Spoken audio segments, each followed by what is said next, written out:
Kunting puhunan, kalabaw, sipag syempre. Pera na agad. Ito kwento, fast forward, no? Isang Chinoy, pumunta ng bukid, doon mamili ng hilaw. Pagka nabili na niya doon sa mga bukid-bukid, gamit lang siyang kalabaw.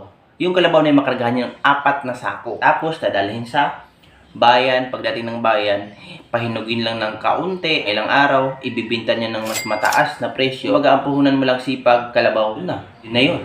Kaya sabi ko, di ko naisipan yan dati. Ilaking probinsya ko, wala akong bukid ako. Sipag lang, may konting puhunan ka lang, tas kalabaw. Makakarga ng kalabaw na yun 4 na sako. Dami niya, ibinta mo sa bayan ngayon, sa syudad. Tutubo na siya ng konti. Kaya magandang pang buhay-buhay, no? Lahat ng nanggaling na sa bukid, pagdating sa syudad, kailangan na kailangan yan. Kasi mga pagkain yan. So yun, share ko lang. Punta ka sa bukid, mamili ka ng mga hilaw pa. Tapos, deliver mo sa bayan. Tayin mo lang ng mga ilang araw, pahinugin mo lang, tubuan mo ng kaunti. Sulit na yung buhay-buhay mo. Kunting puhunan, kalabaw, sipag syempre. Pera na agad. So yun lang, share ko ngayong araw na to. Bye-bye!